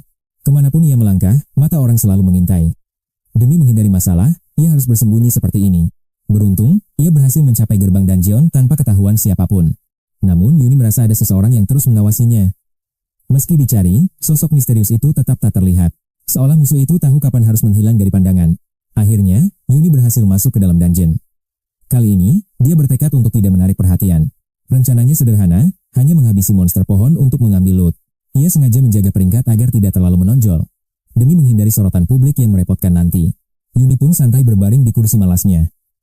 Raja Tengkorak tetap ia simpan di dalam bayangan. Hanya Jenderal Tengkorak yang ia perintahkan berjaga, agar tidak ada monster pengganggu yang berani mendekat. Di tengah keheningan hutan itu, Yuni beristirahat dengan tenang. Namun, kedamaian itu segera terusik. Hawa dingin yang mencekam tiba-tiba menusuk punggungnya. Sebuah bayangan melesat cepat dari sudut gelap. Entitas spiritual itu menerjang ganas tepat ke arah Yuni. Dalam sekejap, Yuni memanggil entitas roh yang langsung merasuki jiwanya secara sempurna. Yuni akhirnya bisa bernapas lega saat sang Raja Tengkorak muncul membentengi sosok misterius itu. Melihat kemunculan mendadak sang Raja Tengkorak yang raksasa, sosok itu pun terhenti seketika. Tubuhnya gemetar hebat, lalu suara lembut seorang gadis kecil tiba-tiba terdengar di telinga Yuni. Dari mana asal gadis ini? Yuni menyadari bahwa penyusup itu ternyata hanyalah seorang anak perempuan. Dia adalah gadis yang pernah membuat masalah dengan Yuni di masa lalu. Gadis kecil yang pernah memprovokasinya itu memiliki rambut merah yang sangat mencolok. Dengan wajah secantik boneka porselen, Yuni bertanya dengan bingung. Sedang apa kau di sini? Melihat Yuni yang marah, si rambut merah berteriak, cepat singkirkan makhluk menyeramkan ini sekarang. Ketakutan gadis itu justru membuat tawa Yuni pecah seketika di tengah keheningan. Memangnya kau siapa? Cepat hilangkan benda raksasa ini sebelum aku benar-benar meledak. Yuni justru tertantang dan ingin melihat seberapa hebat amarah yang gadis itu bicarakan. Melihat wajahnya yang campur aduk antara takut dan marah, tawa Yuni semakin menjadi-jadi. Dengan nada frustrasi, gadis berambut merah itu berteriak agar Yuni berhenti menertawakannya. Dia begitu cemas, hingga air mata mulai menggenang, siap tumpah kapan saja di depan Yuni. Akhirnya merasa iba, Yuni memulangkan sang Raja Tengkorak dan mulai menginterogasi tujuan gadis itu. Apa maumu sebenarnya? Jangan katakan kalau kau sampai ke tempat ini hanya karena tidak sengaja. Setelah ancaman raksasa itu menghilang, keberaniannya kembali dan dia langsung menunjuk ke arah Yuni. Ada perlu apa? Yuni menjawab dengan nada dingin yang menusuk tulang tanpa rasa peduli. Dengan berkaca pinggang, dia berkata sombong bahwa kedatangannya kali ini adalah untuk menantang duel. Aku menolak. Bagaimana mungkin kau berani berdiri di hadapanku seperti itu? Yuni menatapnya aneh. Apa kau sedang demam sampai bisa bicara melantur seperti itu? Tak tahan lagi, sebuah belati tajam tiba-tiba muncul di genggaman tangan kecil gadis itu. Kilatan amarah di matanya menunjukkan bahwa satu kata lagi akan memicu serangan mematikan darinya. Yuni hanya bisa menghela napas, mengingatkannya bahwa aturan ujian melarang keras peserta saling membunuh. Sebagai seorang pemanggil, jika kau ingin duel, kalahkan dulu makhluk panggilanku 1 lawan 1. Kau sudah melihat kekuatannya tadi, apa kau yakin sanggup bertahan hidup melawan entitas seperti itu? Yuni menatapnya dengan tenang, menunggu jawaban dari gadis yang kini tampak ragu tersebut. Gadis itu langsung tersadar bahwa kekuatannya belum cukup untuk menghadapi monster panggilan milik Yuni. Tanpa bakat yang mumpuni, mustahil baginya untuk menaklukkan makhluk yang baru saja dia saksikan. Meski menyerah untuk bertarung, dia tetap bersikap angkuh layaknya seorang putri bangsawan yang sombong. Ingat namaku. Li Mangzhao, seorang asasin para jiwa yang akan menghancurkanmu nanti. Setelah kenaikan level pertamaku, aku akan kembali menantangmu. Li Mangzhao pun berbalik ingin pergi. Namun, Yuni tidak akan membiarkan seseorang datang mengacau lalu pergi begitu saja tanpa balasan. Li Mangzhao telah mengganggu waktu istirahatnya, dan itu adalah kesalahan besar yang harus dibayar. Berhenti. Siapa yang memberimu izin untuk melangkah pergi dari sini sesuka hatimu? Li Mangzhao mematung mendengar suara dingin Yuni. Apalagi yang ingin kau lakukan padaku, Utasi? Yuni menyeringai tipis, tidak mungkin aku membiarkanmu pergi setelah kau bersusah payah mencariku. Aku punya banyak panggilan, kalahkan saja salah satunya jika kau memang ingin menang dariku. Jangan khawatir, ini bukan yang tadi. Detik berikutnya, sang jenderal tengkorak bangkit dari kegelapan. Meski tidak sekuat sang raja, jenderal ini lebih dari cukup untuk meladeni seorang asasin amatir. Li Mangzhao tertegun melihat monster baru yang dipanggil Yuni berdiri tegak di depannya. Awalnya dia ingin menolak, tapi aura tengkorak ini tampak lebih lemah dari sebelumnya. Baiklah, aku akan menghancurkannya. Yuni mengangguk dan sang jenderal pun mulai meluncurkan serangan. Pertempuran sengit antara sang asasin dan prajurit tulang pun resmi meledak di sana. Yuni memerintahkan jenderal tengkorak agar tidak menggunakan senjata dan hanya mengandalkan kepalan tinjunya untuk menghajar sang asasin. Tentu saja, meski tanpa pedang, jenderal level elit memiliki atribut yang tak tertandingi oleh si gadis yang bahkan belum mencapai transformasi pertama. Terdengar erangan serta teriakan kesakitan dari mulutnya. Yuni, pelankan sedikit. Sakit sekali, jangan di situ. Melihat wajah musuhnya yang lebam dan membengkak, suasana hati Yuni yang kelam mendadak menjadi cerah kembali. Wanita nakal, sudah kubilang jangan mencari masalah di hadapanku. Sekarang sudah merasa lebih baik, kan? Sementara itu, sang asasin menatap ngeri monster tulang itu. Dia akhirnya bisa bernapas lega meski wajahnya sembab, dan pakaiannya sobek hingga kulit putihnya terlihat. Dengan sisa harga dirinya, dia mendekati Yuni dan berseru dengan nada sombong. Aku yang menang, jangan coba-coba mengelak. Saat mendekat, area kulit putihnya yang terekspos terlihat sangat jelas. Wajah Yuni seketika merona merah melihat pemandangan itu, dan dia langsung membuang muka dengan canggung. Menyadari reaksi aneh Yuni, sang gadis pun memeriksa pakaiannya sendiri dan langsung berteriak histeris. Yuni, dasar kau berandalan mesum. Dia pun mencoba melayangkan pukulan mentah ke arah pemuda itu. Tentu saja Yuni tidak tinggal diam. Dia mengibaskan tangan sambil menghindar. Oke, kali ini kau menang. Anggap saja kita impas, sampai jumpa lagi. Serunya sambil bersiap mengambil langkah 1000 dari sana. Yuni pun melesat pergi secepat kilat, meninggalkan si gadis yang diliputi rasa malu sekaligus amarah besar. Dia tak menyangka akan dipermalukan dan dilecehkan seperti ini. Seumur hidupnya, dia belum pernah begini. Dalam hati dia bersumpah. Tunggu pembalasanku Yuni. Aku akan menghantuimu sampai ke ujung dunia. Tentu saja, Yuni tidak peduli karena dia sudah jauh. Namun, ada satu hal yang terus mengusik pikirannya. Yuni tak menduga bahwa meski Jenderal Tengkorak dilarang menggunakan skill maupun senjata andalannya, dalam kondisi atribut yang tertindas, gadis itu masih mampu memanfaatkan teknik bertarung untuk bertahan. Keahliannya dalam bertukar serangan cukup membuat Yuni terkesan. Tapi ada satu hal yang misterius, Yuni sangat penasaran dengan serangan aura hitam yang menyelimuti belati milik gadis asasin tersebut. Serangan itu seolah mampu menembus perlengkapan perang dan perisai kokoh milik sang Jenderal Tengkorak. Efeknya langsung menguras poin nyawa secara drastis. Jika hanya mengandalkan kekuatan fisik belaka, mustahil baginya untuk menipiskan bar kesehatan Jenderal Tengkorak. Jangan pernah meremehkan para awakenet. Sambil merenung, Yuni berpikir jika dua orang seperti dia menyerang bersamaan dari arah belakang, mungkinkah mereka bisa mengalahkan Raja Tengkorak level epik miliknya? Sepertinya itu tidak mungkin. Perasaan terancam mulai menghantui Yuni, dia harus bisa mendominasi total, setidaknya saat bertemu para awakenet yang selevel dengannya. Dia tidak butuh mengalahkan 10.000 orang, 1.000 saja cukup. Namun kenyataannya, mengalahkan satu orang saja sangat sulit. Yuni merasa usahanya selama ini masih kurang. Poin evolusinya belum memadai, dan itu semua karena kemalasannya sendiri, bukan karena musuh yang kuat. Aku harus lebih giat lagi. Jika terus bermalas-malasan seperti ini, aku hanya akan menjadi sampah. Yuni pun memotivasi dirinya untuk bekerja keras. Tapi, tepat setelah mengirim sang jenderal bertugas, Yuni malah kembali berbaring santai di kursi malasnya sambil berjemur. Ah, nikmatnya matahari ini. Biarkan saja para peliharaanku yang bekerja keras. Untuk apa seorang summoner ikut kelelahan? Dia lalu berteriak pada Jenderal Tengkorak yang sedang berburu. Ayo cepat, bekerja lebih giat lagi. Jangan sampai kehilangan poin pengalaman. Lihat Raja Tengkorak, dia sangat rajin melakukan farming. Masa membunuh satu pohon iblis saja lama sekali? Ingat, banyak calon tengkorak lain yang mengantre. Kau bisa menjadi kuat berkat aku, mengerti? Meski sang jenderal tidak paham maksud tuannya, entah mengapa gerakannya mendadak menjadi jauh lebih cepat dan ganas setelah mendengar teriakan itu. Seolah takut akan dimarahi oleh sang Master Summoner. Nah, bagus. Bekerjalah dengan benar. Kau akan jadi yang pertama kutingkatkan potensinya nanti. Karena tak ingin menarik perhatian di dungeon, Yuni hanya memerintahkan Jenderal Tengkorak menyerang beberapa pohon, sebagai formalitas saja. Karena Yuni sengaja menahan diri, sisa monster hutan di sana akhirnya habis dilahap oleh si wanita gila itu. Yuni, sang pemuda berbaju kuning, terbaring dia merenungi takdir hidupnya yang penuh dengan misteri. Waktunya penghitungan poin. Secara mengejutkan, nama Yuni langsung terlempar jauh dari posisi puncak klasemen utama. Bahkan top 10 pun tidak tembus, meski simpanan jantung hutan miliknya di hari pertama sangat melimpah. Namun, peringkat tes kebangkitannya masih bertahan di 100 besar, di bawah bayang-bayang para monster itu. Posisi kedua dan ketiga kini dikuasai Cheng Wang, mengubah peta kekuatan para peserta dengan sangat drastis. Peringkat Xiaomi merosot ke posisi 9, sementara iPhone 12 Pro Max melesat naik menggeser segalanya. Si pekerja keras iPhone 12 Pro Max membuat Yuni terpana, sementara netizen mulai menyerang namanya. Awalnya mereka ragu, namun kini berubah menjadi cemoohan dingin. Sosok misterius itu dianggap hanyalah sebuah kepalsuan. Mana mungkin dia peringkat 1?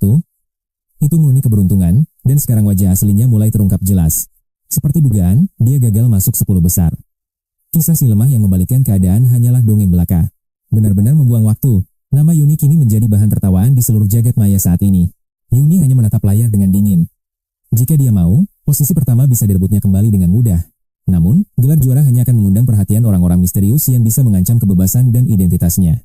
Risiko identitasnya terbongkar semakin besar, tapi tiba-tiba sebuah panggilan dari Ciu memecah kesunyian malam itu. Yuni, apa kau baik-baik saja? Tolong jangan dengarkan semua perkataan kasar orang-orang di luar sana. Pernah menjadi nomor 1 itu sudah sangat luar biasa. Jangan menekan dirimu, lakukan saja yang terbaik. Mendengar suara lembut yang menenangkan itu, Yuni tertegun. Ciu, apakah itu benar-benar kau? Tanyanya ragu. Kenapa kau bertanya? Apa kau tidak senang aku menelepon? Bukan begitu, aku hanya tidak menyangka saja. Ciayu tersadar bahwa dialah yang berinisiatif menelepon duluan, demi mengkhawatirkan keadaan pemuda yang sangat misterius itu. Wajah Ciayu seketika memerah padam. Apakah perhatian ini akan menimbulkan salah paham yang aneh di antara mereka? Bukan begitu maksudku. Aku hanya ingin memastikan keadaanmu sebagai rekan seperjuangan yang baik saja kok. Kata-katanya justru terdengar semakin canggung. Khawatir antar kawan? Alasan itu terasa sangat aneh bagi dirinya sendiri. Takut Yuni berpikiran macam-macam, Ciayu langsung memutus teleponnya. Yuni hanya bisa menatap ponselnya dengan bingung. Apakah dia sedang malu?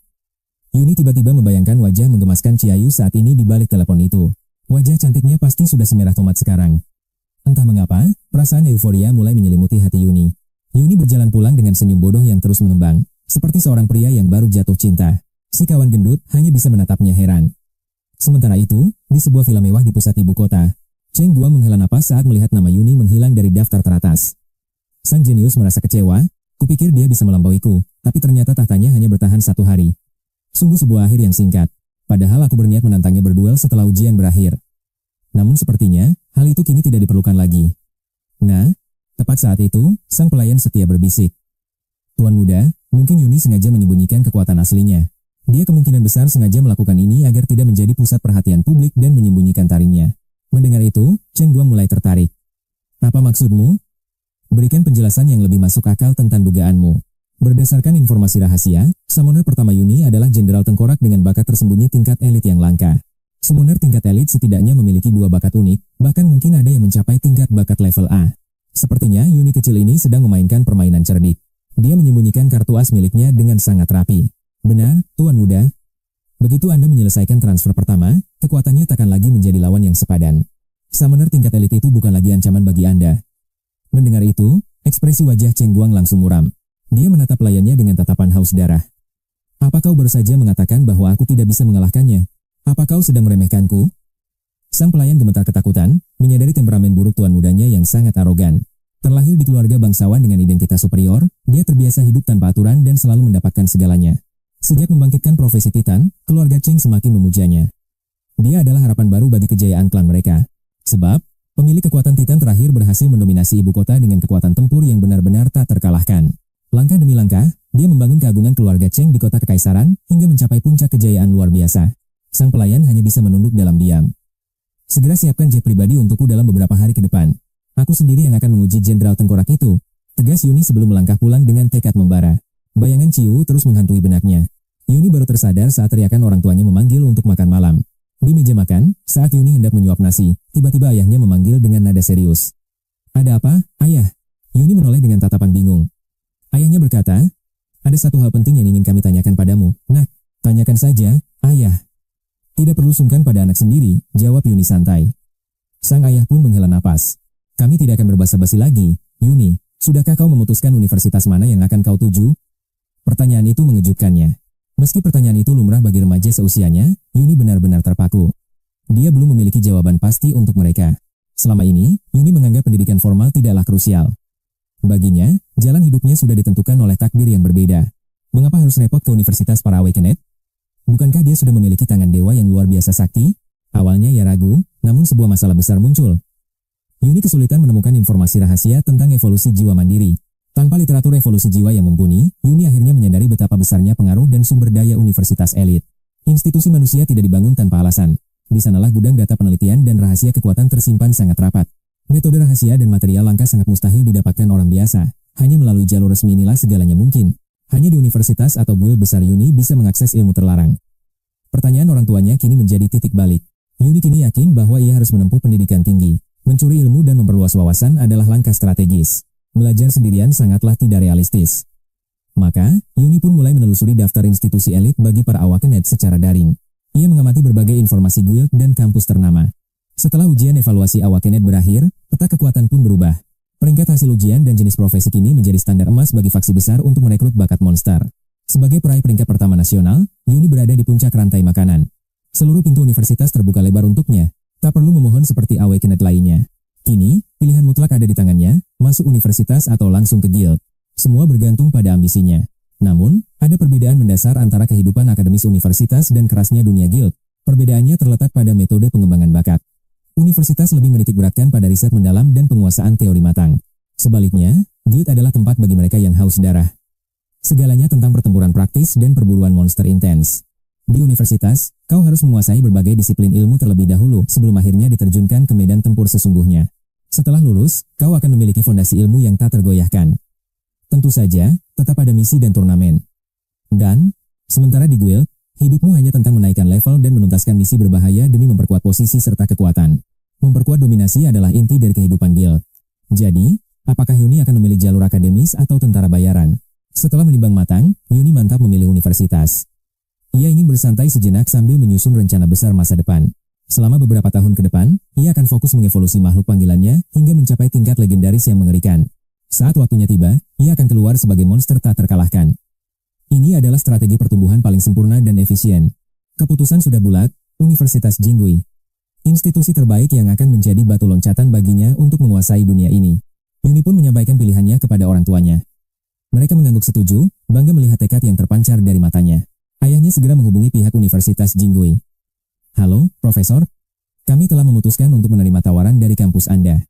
Putra kami, Yuni, akan bergabung. Apa saja yang perlu kami siapkan? Sang profesor di seberang telepon terdengar kegirangan. Luar biasa. Kedatangan Yuni adalah kehormatan bagi Universitas Jinggui. Saya akan segera menyiapkan segalanya. Fasilitas terbaik menantinya. Penawaran untuk Yuni adalah yang tertinggi dalam sejarah kampus. Yuni mendengarkan percakapan itu dengan dahi berkerut penuh rasa penasaran. Yuni menatap orang tuanya dengan curiga. Syarat apa yang sebenarnya mereka tawarkan? Dan apa yang ayah katakan? Ternyata, rumah mereka telah dibombardir oleh panggilan dari berbagai universitas elit yang saling sikut demi mendapatkan Yuni. Hampir semua kampus papan atas negeri ini menawarkan fasilitas gila yang bahkan sulit dipercaya oleh akal sehat. Sebagai profesional biasa, orang tua Yuni belum pernah mendengar kemewahan seperti itu. Namun, kebahagiaan putra mereka yang utama. Meski tawarannya sangat menggiurkan, mereka tidak ingin gegabah.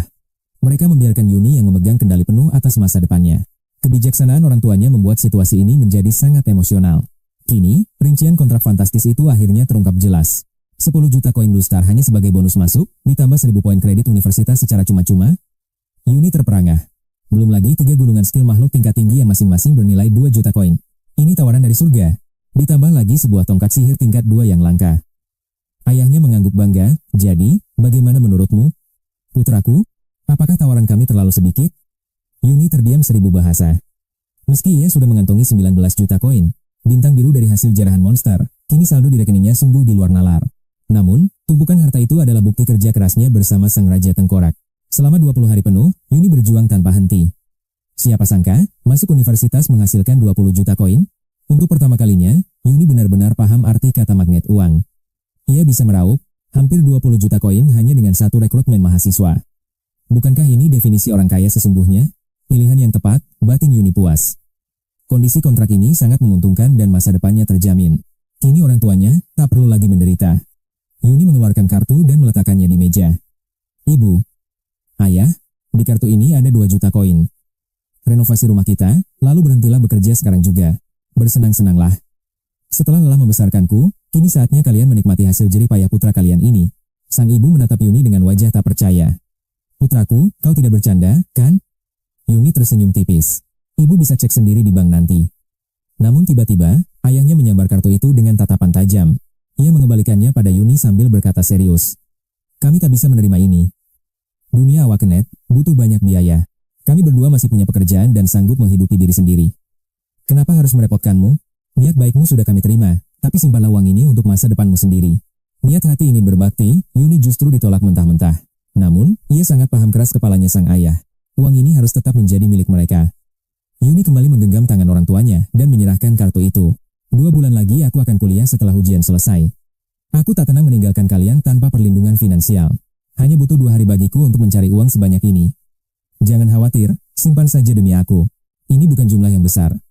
Jika tidak percaya, lihatlah sendiri saldo rekeningku. Awalnya mereka mengira Yuni hanya membual agar mereka mau menerima uang itu. Namun saat Yuni menunjukkan angka 20 juta koin, barulah mereka ternganga dan akhirnya luluh. Memberi uang ternyata serumit ini. Hari ketiga, Yuni bersiap kembali beraksi. Demi menghindari radar Limang Yao, ia mengenakan kacamata dan masker penyamaran. Jika bertemu gadis itu, Yuni yakin nyawanya dalam bahaya. Ia pun segera melangkah masuk ke dalam dungeon. Rencananya sederhana, cukup memungut sisa jarahan seperti kemarin, tanpa harus menarik perhatian siapapun. Tiba-tiba, sebuah peringatan darurat bergema. Monster dalam dungeon bermutasi. Semua peserta wajib segera melakukan evakuasi. Mendengar berita mengejutkan itu, seluruh peserta ujian di dalam dungeon langsung dilanda kebingungan dan kepanikan. Suasana berubah mencekam saat penjaga hutan menampakkan diri dengan wujud yang jauh lebih mengerikan dari biasanya. Awalnya, pepohonan hutan itu pasif jika tidak diganggu. Namun setelah mutasi ini terjadi, mereka berubah menjadi monster haus darah yang membabi buta menyerang siapapun yang terlihat. Melihat siluet raksasa menerjang, mayoritas peserta langsung lari ketakutan meninggalkan dungeon demi keselamatan nyawa mereka. Skor mereka pun langsung dihitung, namun alangkah terkejutnya mereka saat tahu poin mereka dipotong setengah. 10 jantung hutan hanya bernilai 5 poin. Staf penguji dengan tegas berkata bahwa menyerah berarti menjadi pecundang perang. Tidak membatalkan seluruh skor kalian saja, sudah merupakan